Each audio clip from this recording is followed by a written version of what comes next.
Bookseller Crow on the box. Tales from an empty bookshop.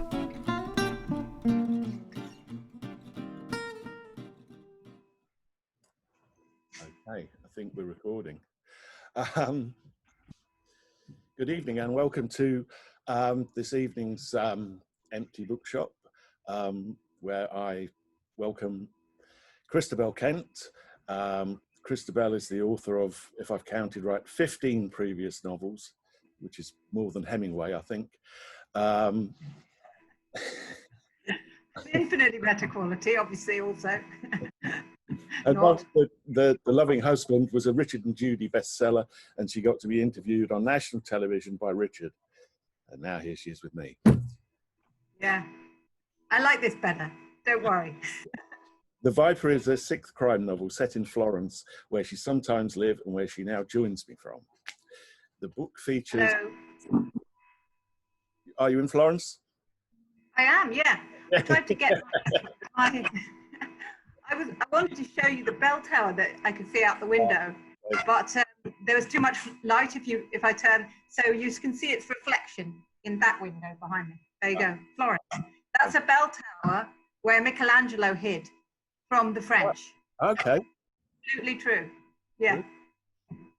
So I don't know which. My history's a bit shaky. So this is your 6th detective novel to feature Sandro Cellini. Yeah. Yeah. And you've advertised it as the last one, but I don't know that it is. Yeah, I thought you'd seen you say that it was the last one at some point, but I like the fact that one reviewer said you bring a woman's touch to the cigar-chomping realm of the Italian noir. Yeah, and it's a massive realm, the Italian noir. Actually, it's bigger and bigger. Yeah, I think I'm not the only woman by a long way. They're mostly, the big names in my head are women already. Yeah. Not maybe as girly as me. I am a sort of maybe softer than Magdalene Nab and Donna Leon, a little bit softer, but less procedural. So maybe that's the woman's touch. I don't know. Some women are very hard. I was hoping you might want to read a bit for us. Yes, can I do that straight away? Yeah, you can do that now. That'd be brilliant. Get onto it. This is a bit right from the beginning. She usually works quite well. The day was cold, early.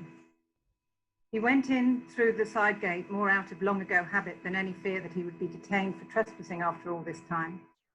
It had once been painted, but now the metal had reverted almost to nature, greenish, mottled and flaking, camouflaged against the late summer hillside.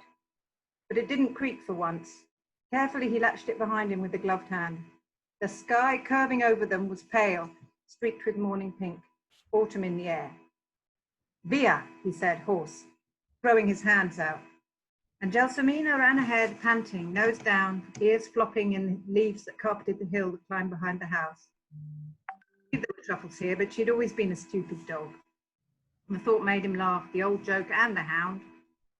He hurried past the house, averting his eyes, the flaking wall at his shoulder, the sweeping roof-high marks left on the stucco from decades earlier, the lines traced, curving and intersecting by a long-gone hand.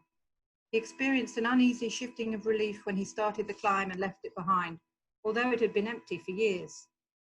There's been rumours, perhaps 10 years back, that more foreigners wanted the place. They'd make something out of it for other foreigners and the odd rich Florentine, a yoga retreat or a health farm, but if the plans had ever been real, they'd fallen through. Even if you didn't know anything about it, the first sight of it would be enough to send you back to your hire car and down the neglected road to your luxury hotel room. La Vipera. The Viper, named for the snakes that rustled in the dry leaves all round, sat in a damp wooded cleft with its face turned into the hillside. And after a week of September rains, it was dank and slimy. He didn't know why anyone would come up here these days. He shifted, uneasy still. He wouldn't be here himself, but money was money. Truffles were fussy, temperamental organisms, and there was no mystery about their disappearance, fewer each year and then none at all. The clue was in the roar of traffic down there in the valley, winding out across the widening plain from the great red, low-lying city. It was in the poisoned air.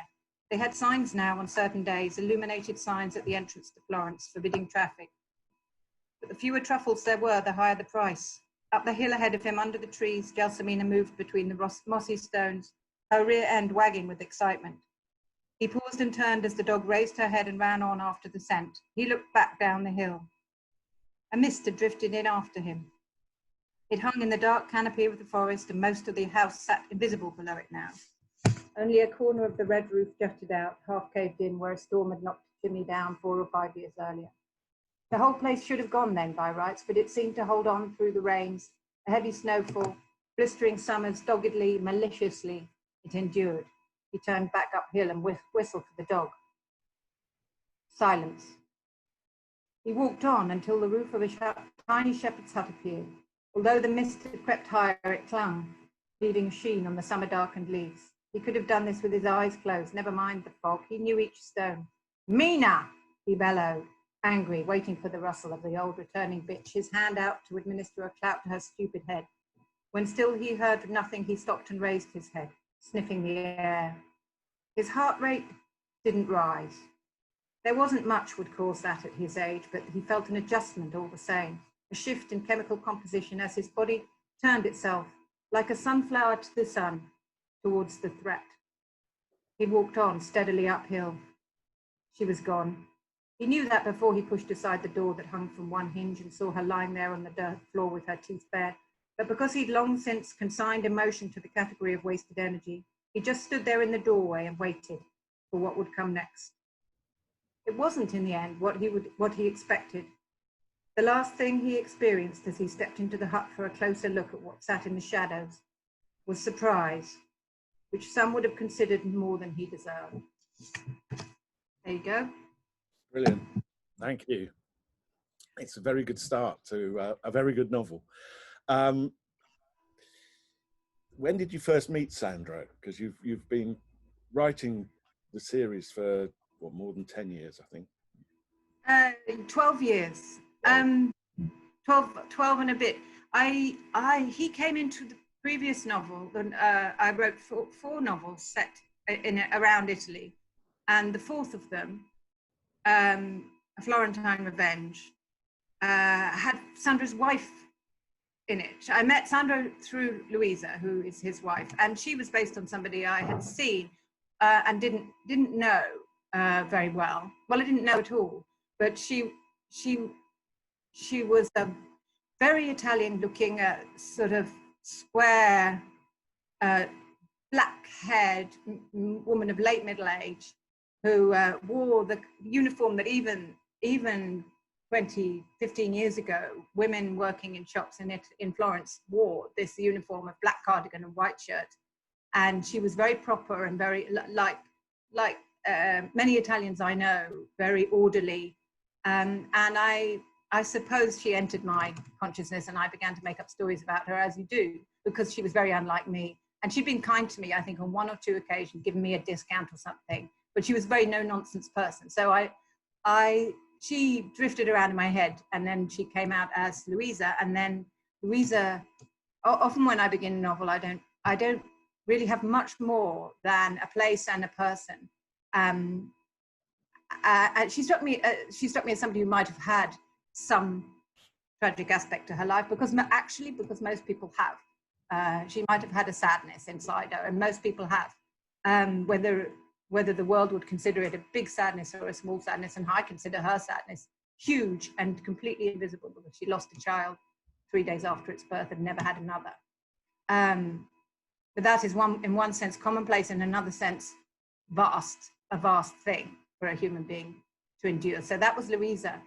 And Louisa, having lost a child, had to have a husband, and Sandro was her husband. And initially, when I first wrote him in that book, A Florentine Revenge, the first scene I wrote, he walked in from work and hit her. He was an abusive husband. But that was wrong. So I turned him around into something that I would love. And because I figured, I thought of her as a strong, proud human being who would not be married to an abusive husband. Now, of course, with time, you know that plenty strong, proud human beings end up in tricky situations like that, horrible situation. But no, Sandro, I thought I couldn't write that kind of violence in a marriage and make something educative out of it. So he was slightly in the background. He was investigating in that novel. He was investigating the abduction of a child, or had investigated the abduction of a child, and that in turn affected their marriage. The loss of their own child, the abduction of a child he couldn't save, and that's at the heart of their story. One of the things at the heart of the story that leads them through these adventures. They have adventures together, and in fact, Sandro, at the end of that novel, was dismissed from the police for something that we would all consider an act of humanity, but which was not right. He got chucked out of the police, and I never thought of revisiting those two, although I did have a great fondness for them and for their adoptive daughter Giulietta Sarto, who was also featured in that book, and she was a waif, a stray, an ex-con, and they swooped her up between them, to not with the intention of replacing any child that they'd had, but they just couldn't not help her. And so those three, they're my triumvirate that go through the 6 novels of the detective series, and work through the things that they need to deal with in their lives as a little team. Sandro, having been ejected from the police force, becomes a private detective, and their little team works in sync. Sometimes they work against each other, and sometimes they help each other. They're supposed to be a team, but sometimes it doesn't always work. And there's been quite a gap between book 5 and book 6, quite a few years. Do the 6 years. Do the characters carry on? Do they accompany you around? Do you, particularly when you're in Italy? By then, I'd written 5 novels. I was contracted to write 6, and my publishers wanted me to write a book set in England in the middle. And that was a complicated business, and I ended up with a different publisher, but I still had the contract. But in the interim, after 5 novels, they were left hanging. I was always going to, whether I had a publisher or not, I was going to write the 6th novel, because they were, without wanting to sound whimsical, they were absolutely real to me, and their problems needed resolving. Thank you very much. So that's what I wanted to do. Do you think you've resolved them now, though? Do I think their stories are finished? Or do I think I've resolved all their problems? Nobody's problems are ever all resolved. You can always think of a few more. That's life. It strikes me that one of the things that this book is about marriage, and particularly an enduring marriage. Yeah. But there are other aspects going on in there as well, Yes, there's the marriage of Louisa and Sandro is full of silences, because he's a bit of a curmudgeon. He's not exactly a curmudgeon, but he's a very practical man. I have, my experience of Italians has been they're very pragmatic. They're not airy-fairy. They don't talk much about their emotion any more than we do. They might shout and sing a lot more, but there are certain things. There are certain things that they will, that any human being would bury, and that such has been their dynamic, that they don't spill the beans about everything. And there's something that happened, something that figures in this novel that happened to Sandro when he was a rookie. Happened to be starting as a policeman, and he also happened to be just walking out with Louisa. So their relationship was at an early stage, so he wouldn't necessarily tell everything that had happened to him. And he was put on a case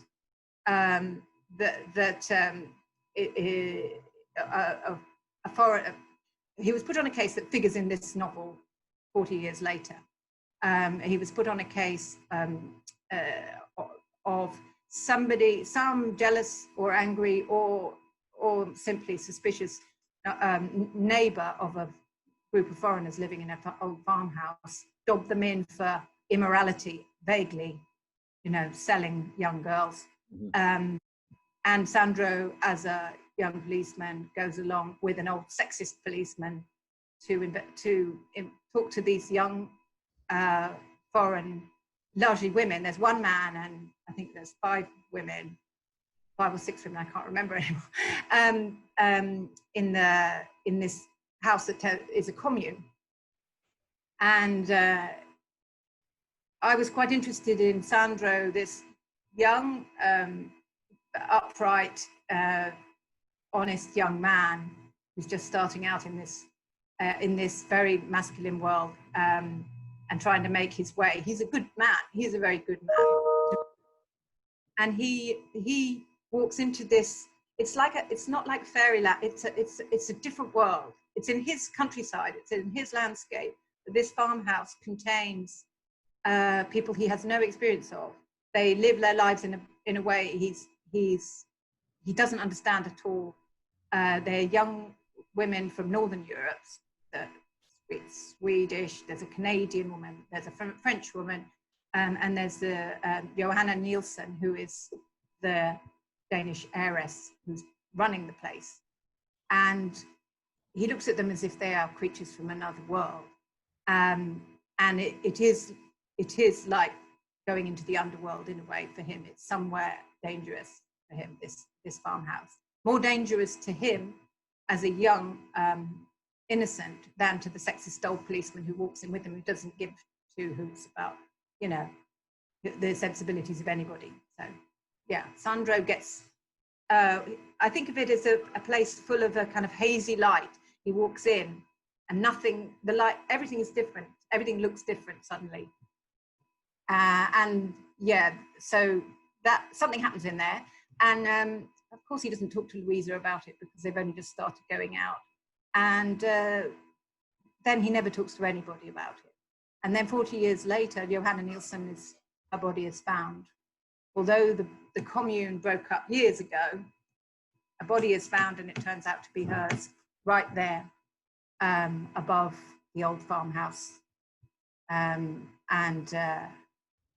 Sandro is called back to the police service here, by his old mate, Pietro, who asks him to come in and be a consultant on the case because he was there on the original case. And so to me, that is partly full circle, that he comes back into the police after having been ejected from them, effectively, unfairly. But it's also about all the silences that have accumulated in the marriage and that every marriage contains, and that sometimes are never ever dealt with. Mostly they're never ever dealt with. Mostly people get to 60 or whatever age we are, Jonathan, I can't remember. You get to that age and you think, oh, well, you know, just let it sit there. Nobody needs to know about that. Or long marriages of long standing can just go completely silent, I think. Not mine, and I'm sure not yours, but some marriages work pretty well like that. You know, you have your imagination running on one loop and then you have your everyday life running on another loop. And your memories are somewhere in the middle. So yeah. There's quite a lot of plot in this book. There's a lot of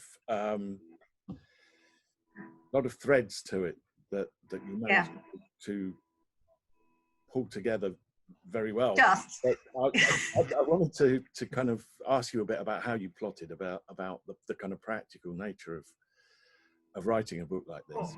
I absolutely hate it. I do think that I began, and I've written now, actually, although 15, this is the 15th novel. There are 2 more in the pipeline that I've completed that will come out next year and the year after.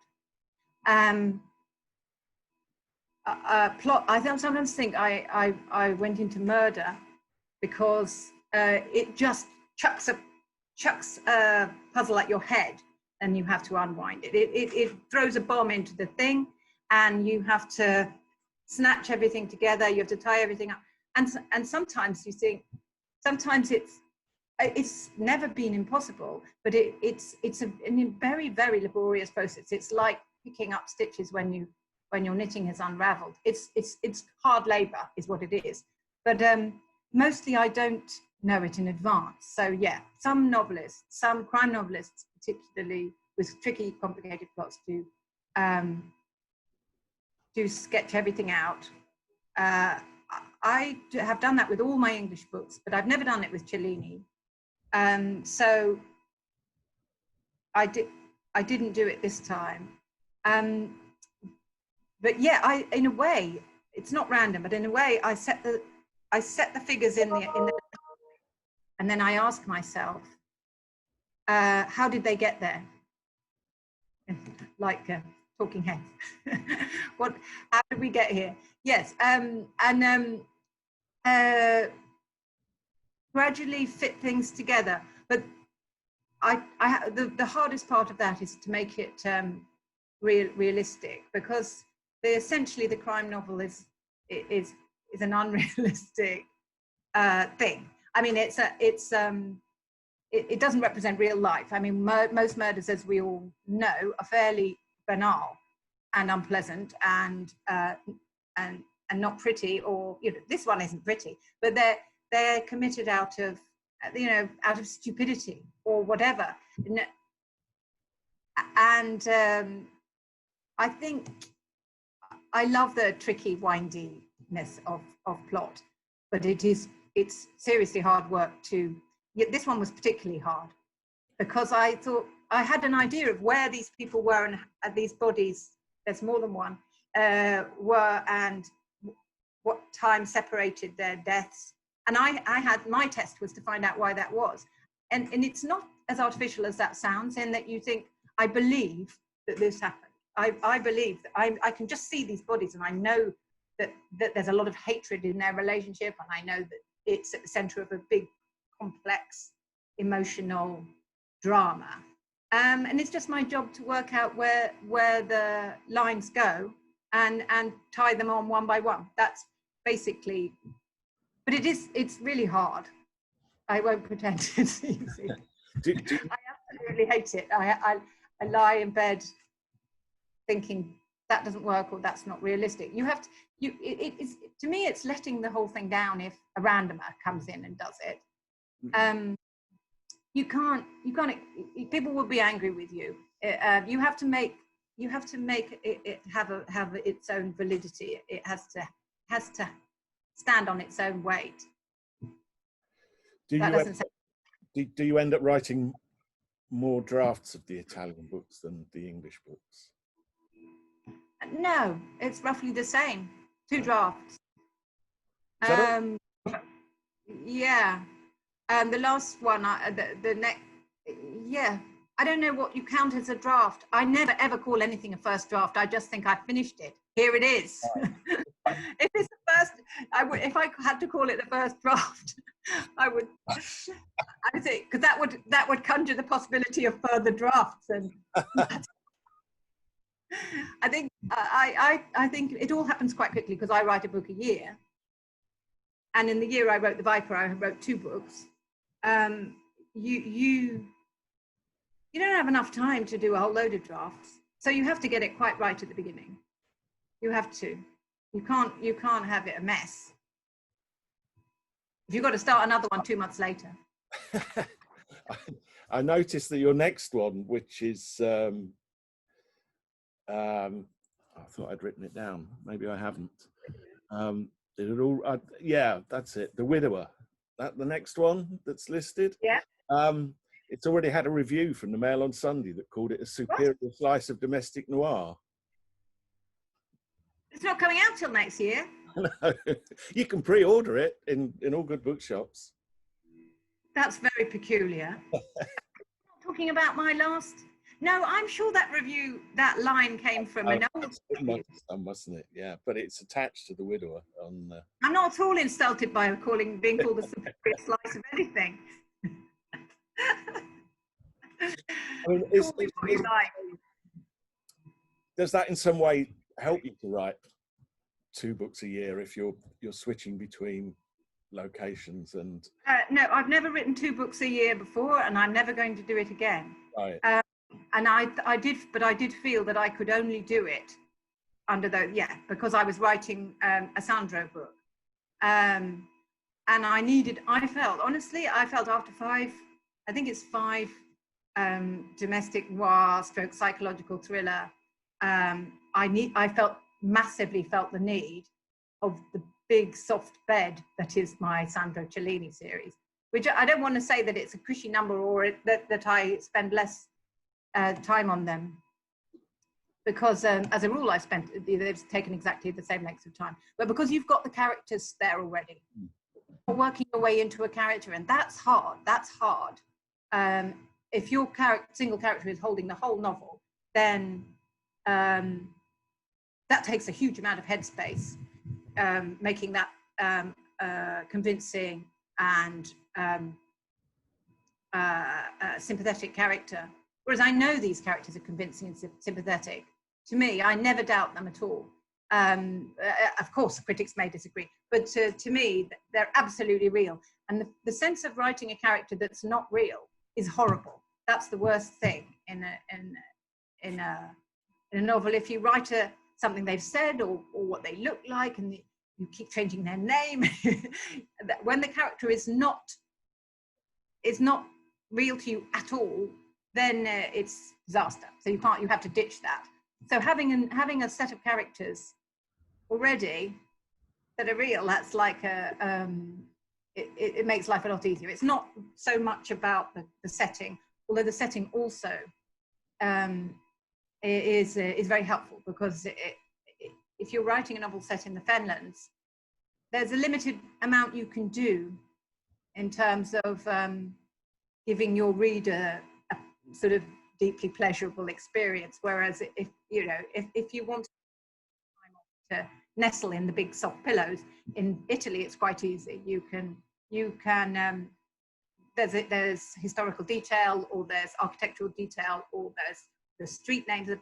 Just the street names, to me, make me happy to read them on a page. So I feel it's a different experience. So yes, it's because it's a different experience, but that's not just about settings.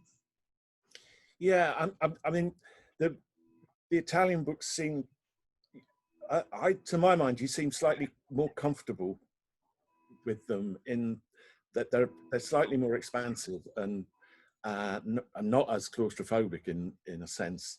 Yeah. Oh yeah. Yes, they roam wider physically.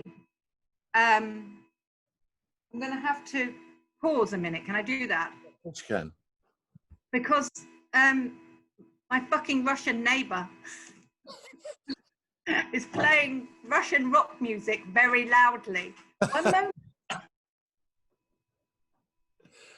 I'll carry on recording. I won't bother stopping. Yeah. That's funny. When I edit it, I can put captions. Yeah, well, we could put that in. We could pause due to Russian. Okay. We didn't stop. We kept going. We've known each other 17 years, and I have never not wanted to kill her. Never. She's dying next time. Next novel, she's dying. Yes, now I'll be sick. Yes, you could do that, couldn't you? I mean, that's probably... I could. But yes. In fact, yes. Thank you. It's probably quite a common question to ask a crime novelist, but yeah, do you have? Do you ever want to kill anyone? Yeah, do you kill people in real life? In real life in one of your books, or if someone's slightly, are they going to end up? Yes, I've definitely put real people that I don't like in my books, or bits of them. People I like, it's harder, because as everyone says, it's harder to write I can invent a lovable character, but people I really love in real life are complicated and bonkers, and real life is just more interesting and complex than you can do in a crime novel. I mean, obviously there are plenty of novels. There are plenty of great novels that do real life very nicely too. Thank you very much. But in terms of character, actually, I think even the greatest novels, it's a mistake to model characters too closely on people you know. It just feels like a mistake to me. You just there's too much emotion of your own in there. So no, I don't do it very much. But sometimes when you come across somebody you really hate, but no, it's easier if you don't know them very well, because you can make up all sorts of interesting reasons for their evilness. For sure. But I don't think. Yes, I'm sorry. My brain is now constructing the murder scene. She's got a balcony right underneath my bedroom window. Her balcony is right underneath my bedroom window. And when we moved here and we're redoing the flat, which is a tiny, tiny little flat, 17, 18 years ago, she glared at me and said, "What about il privacy?"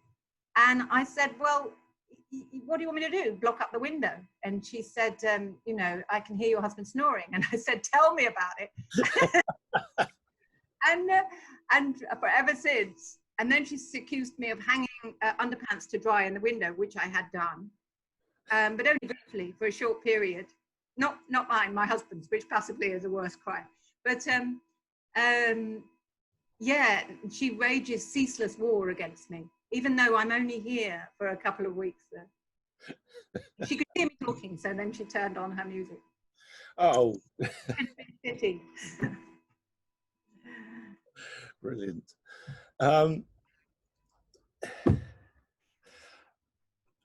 What were the what authors were the sort of inspiration for you when you were starting out? I started. Yeah. Well, I think Michael Dibdin. I really loved those books, and he was very obviously an Englishman writing about Italy, but I found it hugely involving, and I knew Italy really well, so I didn't feel like he did it wrong. I didn't feel like it was something you couldn't do. So Michael Dibdin, Yeah, and I thought the good ones are really good. Rat King and yeah, but absolutely brilliant. Yeah. No, they had exactly the right tone, if you like, and obviously this kind of love-hate with Italy that is essential, in that you see the flaws, you see the dangers, you see the darkness. Because a lot of people don't really see the darkness except as they think it's the mafia or the Camorra. They think of it in terms of organized crime, but in terms of the way big cities in Italy exist, and the fact that there's so much drama on the outside, it's not hidden as it is very often in British cities. Or maybe it's simply more visible to me as a foreigner. But yeah, I think Michael Dibdin really got that. Although when they made them into the TV series, I felt that it didn't work. It didn't work at all. And that's probably partly because of the quality of his writing. Although they weren't, they were uneven, but then who isn't uneven? Every writer is uneven. But yeah, so him, Dibdin, and I loved Barbara Vine, Ruth Rendell Barbara Vine, because she stepped out of the frame and did more with the genre. And I absolutely loved Dark Adapted Eye and the first sort of 3 or 4 of her Barbara Vine novels. Did a lot with psychodrama and setting. She put a lot more setting into those novels than were in the Inspector. What's his name? The Ruth Rendells. Yeah, Wexford. So that was a model as well. Yeah. And any contemporary writers now that you read, or you probably don't have time to read very much. You're always. Well, I'm lucky in that I read. I'm asked to review things for the Guardian. So when it's forced on me in the summer, I read. I have a little stack of books, and my summer's reading this year is a lot of Penelope Fitzgerald. Not contemporary because she's dead, but a lot of Penelope Fitzgerald. There was an excellent not quite novelist, not quite memoir, a woman called Lauren Beatty, who wrote a book called Lost Property that really stuck in my mind. And that was about a kind of, it's absolutely nothing to do with crime fiction, but it was a peregrination, it was a road trip through Europe, a very psychedelic road trip through Europe. I read your review of it, I remember it, yeah. Yeah, I loved. I love Claire Chambers' new novel, most fantastic. I'm quite a random reader. I don't read much crime fiction actually, because I'd be too scared that I would feel I wasn't doing it right, and it's easier to make your own way. I have read a bit of Donna Leon, but I stay away because. Yeah, no, quite understandable. Yeah. Yeah, I love Rupert Thompson. He's loads of fun because he just goes everywhere. He just goes in and out, and feels no boundaries as to what he would write about. I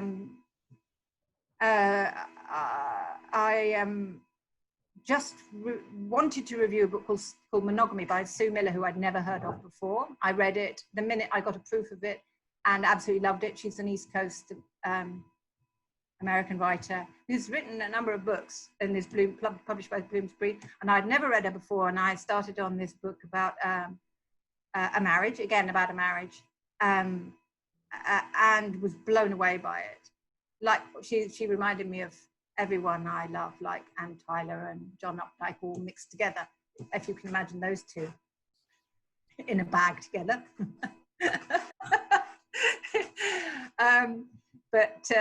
Yeah, I just will. I will read what I'm given, and I almost always love it because maybe because they pick cleverly for me. But yeah, I'll read what I'm given, and then for summer holidays I buy a mixture of things that like Penelope Fitzgerald, that I've always had a nagging feeling that I should read everything she ever wrote, and then but I never really have found the time for it. And I had 2 writers, 10 books about Florence for The Guardian, which is coming out at the end of August, to sort of publicize the book. But I couldn't, first off, I couldn't really think, except that I'd just been reading an Italian writer called Vasco Pratolini, who was a terrific neo-realist writer of 40s and 50s, who wrote about exactly the part of Florence that I'm sitting in now. And he collaborated with Rossellini and with Fellini and wrote screenplays, and he was part of all that movement. But his stories of life in the middle of Florence, of poor people, it's not about the Medici, it's about the ground level poverty. And Italy was an extremely poor country until very fairly recently, till 50 years ago, and still is in places extraordinarily poor. And Vasco Pratolini wrote it. So I had to think of these 10 books set in Florence, and it was much harder than I thought. No, but that's how I got back to Penelope Fitzgerald, because she wrote a wonderful one called Innocence, set in the 50s in Florence, and that was wonderful. And Rupert Thompson wrote one set in Florence. And then, of course, I went off piste and put in Thomas Harris, because I thought the Hannibal was half of it set in Florence. And I thought, well, I know I'm supposed to pick only highbrow books. This is The Guardian, but it was really good. I'm sorry. The second half is bonkers, but the first half, set in Florence, is amazing. He knows all the sinister bits of Florence, and I don't think he knew it that well as a city. Maybe he did. He has enough money to just pop over here and live here for a year, so he could. But he did absorb the city really beautifully. So yes. Thomas Harris, wonderful. Hannibal. There you go. You see, I'm not at all an intellectual.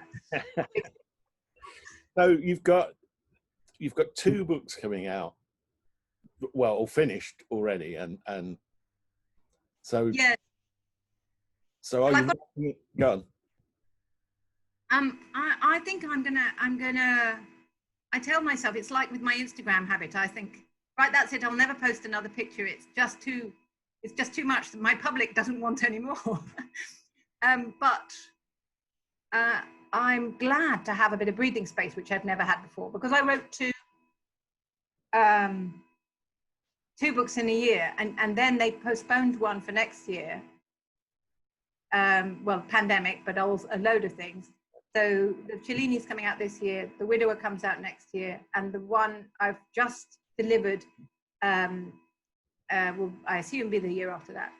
But I have a new editor, fabulous new editor, who did use the words first draft of the one I've delivered. So maybe that'll take up my time for a little bit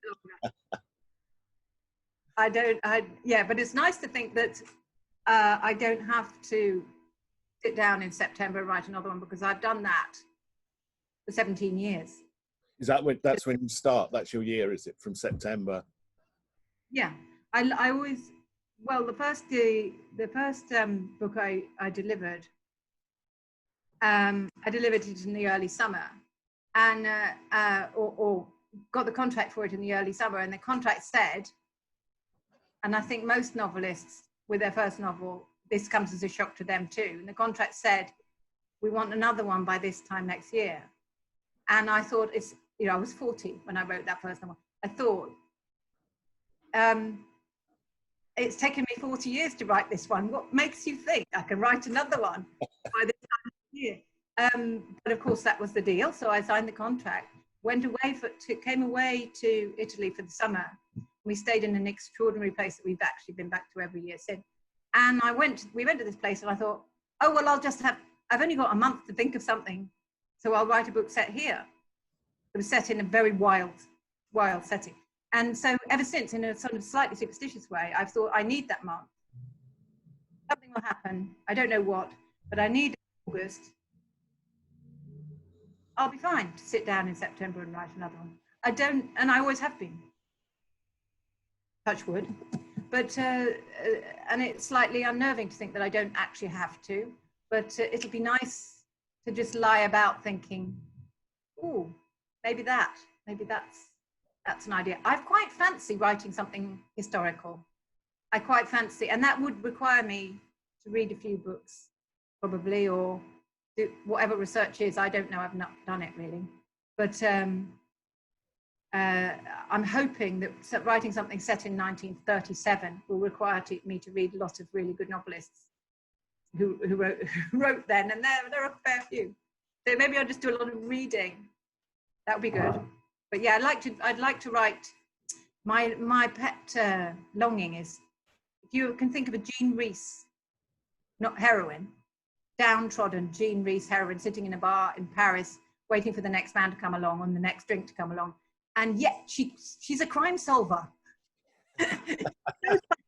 Something, you know, she's has a little bit more vim, let's say, than your average Jean Rhys. But I want her in that setting, so that's what I want to do. In a historical setting. Yeah, May Gray meets Jean Rhys. Yeah, okay, I'll buy that. We'll sign up for that. Definitely. Christabel, thank you. That was very entertaining, and thank your neighbour for being such a good sport. And yeah, I no swearing must make its way into the YouTube. Oh, it probably will. Or if you don't want it to, then. Yes, well, it's all down to you. You're my editor here. Okay. Lovely talking to you. Thanks very much, John. Brilliant. Thank you. They can find you a book for your girlfriend, your husband, your girl, or your boy. And if you've got a need for an uplifting read, Justine and Jonathan can pick out a book you'll enjoy. What a book at the Bookseller Crow on the hill. What a book, what a book at the Bookseller Crow on the hill. Crystal Palace Hill it is. But you can order online.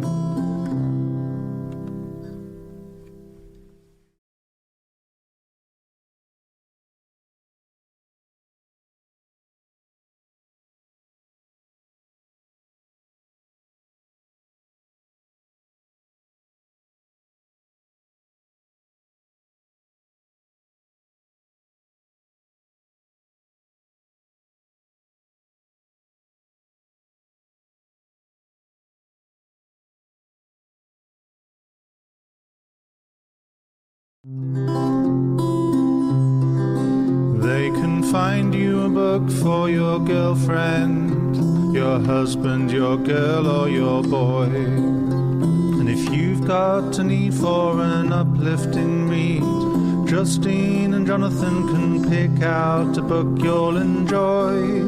What a book at the Bookseller Crow on the hill. What a book, what a book at the Bookseller Crow on the hill. Crystal Palace Hill it is. But you can order online.